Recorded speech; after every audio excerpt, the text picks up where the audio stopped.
Hey, it's Tony Messia, and you're listening to the Charlotte Ledger podcast. You can find out more about the Charlotte Ledger at thecharlotteledger.com. Today, we're looking at the 2025 election, the general election held on November 4th, and I'm talking with Sucharita Kadali, who's the executive director of the Election Hub, which is a nonprofit that the Charlotte Ledger has been working with to deliver fair, relevant, unbiased information on candidates, cutting through the noise and telling you what you need to know. And so that's what we're going to do today. We're going to talk about the different things on the ballot in Charlotte and in Mecklenburg County. And if you want more information on it, you can check out theelectionhub.org. Sucharita, welcome. Thanks, Tony. Okay, so the things on the ballot in the November 4th general election, there are three main things in Charlotte. One is the transit tax referendum, two is the City of Charlotte elections, and three is the school board elections. So we're going to talk about these. We're going to break them down a little bit, hopefully in a quick way.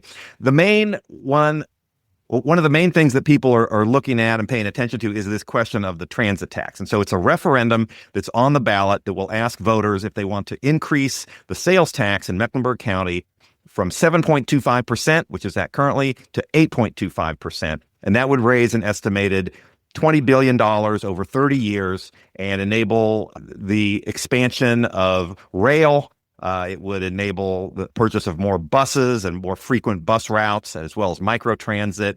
And it would also allow money to be spent on roads and road-related projects, sidewalks, intersections, bike lanes, and things like that. The proponents say that it's needed and long overdue, that it's something that Charlotte needs to do as Charlotte continues to grow, that we need to have alternatives besides cars and give people other options. And then opponents, though, say that it is going to be too expensive. It's going to fall too hard on low and middle income families. The estimate is from the city is that it would cost about $240 a year for the typical household in Mecklenburg County. And they say that's just too much and that it's an ill-conceived plan. You can find out more about those, again, at theelectionhub.org. We've got it all broken down. Also, the Charlotte Ledger's Transit Time newsletter has been covering those in depth. You might listen to other episodes of the Charlotte Ledger podcast, in which we have the pro side and the con side, and a lot of information on that is available. Okay, so Sucharita, let's turn to these other races, the City of Charlotte races and the school board races. And before we get started, why is it important? Why does this make a difference? Well, both of these municipal roles, both city council as well as the Board of Education, affect our day-to-day lives. I mean, these are definitely roles that impact everything from roads and kind of things that are important for the city, and Board of Education sets the direction for CMS. So these are all things that are critical. We have super low voter turnout in Mecklenburg County in general. For the last municipal election, the turnout was in the 15% range, 1.5. So you have a minority of voters who are making decisions for the majority of constituents in the county. All right, well, let's get into it. City of Charlotte elections, the terms are 2 years. These are partisan elections, which means that you do have a Republican, Democrat, listed on the ballot. Mayor's race, Vi Lyles is going for another term. Why don't you talk about that a little bit? Yeah, so she is looking for her sixth term as mayor. She's said that a lot of the interest in running again is to get that transit tax referendum passed. She's running against the only libertarian on the ballot, a man named Rob Yates, and a Republican candidate named Terry Donovan.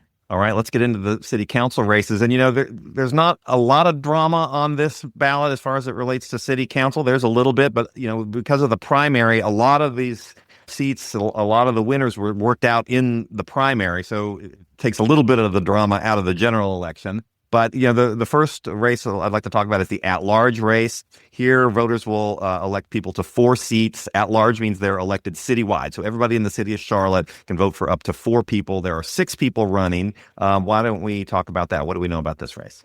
Yeah, so there are the 4 incumbents, the 4 Democratic incumbents, Dimple Edgemera, Lawana Mayfield, Smudgy Mitchell, and Victoria Watlington. So they are the incumbents. They all won in the primary, so they are now in the general election, and they're facing off against two Republicans, Edwin Peacock and Nazoon Kim.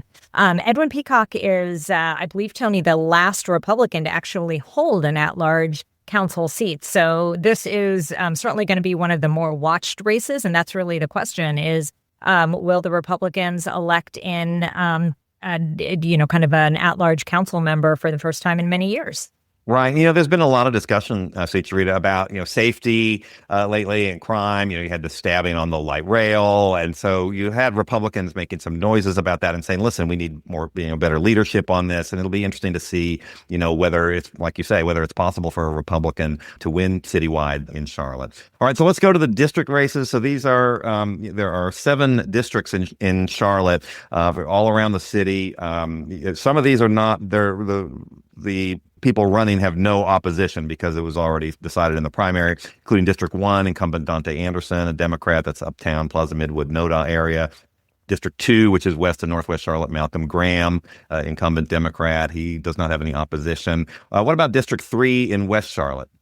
Yeah, so that's probably one of the more competitive ones. In the primary, Joy Mayo ousted the incumbent Tijuana Brown, which was a surprise to some. And then now she is facing 2 candidates, including one independent, who's the only independent actually on the ballot. Her name is Robin Emmons. So this is District 3 is certainly one of the races that we're watching.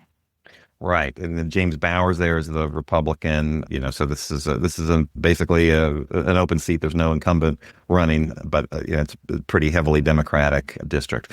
So District 4, which is the University City area, you have Renee Perkins Johnson. She's an incumbent Democrat. She has no opposition. District 5, which is East Charlotte, Juan Diego Mazera Arias.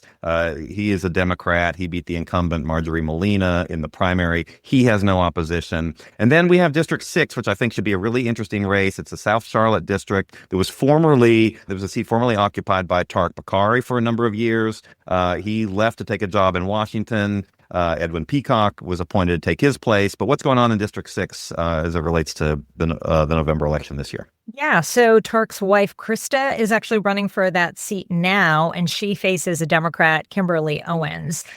So it will be interesting to see how that shakes out. The district has for many years been a Republican district, but when you look at the voter breakdown, the number of Democratic and Republican voters is actually pretty evenly split. Right. And then District 7, which is another South Charlotte district, you have Ed Driggs. He's an incumbent Republican, and he has no opposition either. So the balance of the city council, which right now is 9 Democrats and 2 Republicans, seems unlikely to change very much because a lot of these seats are already decided, but we will see. Let's move on to the Charlotte-Mecklenburg Board of Education. We have 6 out of 9 seats are up for election. There are 9 seats total. There are 3 at large. Those are not on the ballot. Those were decided a couple of years ago. These are 4-year terms. Really, one of the more interesting ones, I think, is in District 1, which is in North Mecklenburg. You have the incumbent, Melissa Easley. She is being challenged by Republican Bill Fountain and a fellow Democrat, Charlotta Hatch. Again, these are nonpartisan races, so you won't see the party identification, but some people find those to be helpful. What do we think about this race? So one of the interesting things is that Charlotta Hatch actually received the Democratic Party endorsement for this election. So you have 2 Democrats, both Charlotta Hatch and Melissa Easley, but one having been endorsed. So some of the speculation that Melissa Easley did not get the endorsement was that this was around the time of the Charlie Kirk assassination, and she had made some comments that I think may have raised some hackles. Okay, then District 2, you have Shemaiah Hayes against Juan Hall. That's a Western Mecklenburg seat. District 3, which is University City, Dee Rankin. He's an incumbent. He has no opposition. District 4 is an East Charlotte seat. You have an incumbent, Stephanie Sneed, running against Jillian King and Robert L. Edwards. And then you have a couple of races in South Charlotte. You've got District 5, where incumbent Lisa Klein. She's the only Republican on the board right now, although, again, you're not going to see that on your ballot. She's being challenged by Cynthia Stone, who is a Democrat. And then the final seat that's up for grabs is District 6, which is an open seat because the incumbent there, Summer Nunn, is not running for re-election. This is South Charlotte and Steel Creek. What's going on with that one? Yeah, so you have three newcomers all running. Two are, again, even though the party's not stated, this has, you still have party endorsements going to the candidates. And you have two Democrats, Anna London and Tony Emahel. Anna London received the Democratic Party nomination. And then you also have Justin Shaley, who is a Republican running. So you have three newcomers vying for that slot. So we're watching that one closely as well. Okay, and that will wrap it up. Early voting runs through Saturday, November 1st. The election is Tuesday, November 4th. And if you want more information on all of these candidates, you can check out theelectionhub.org. We, of course, will be promoting it and sharing the information at the Charlotte Ledger. But Sucharita, great talking to you.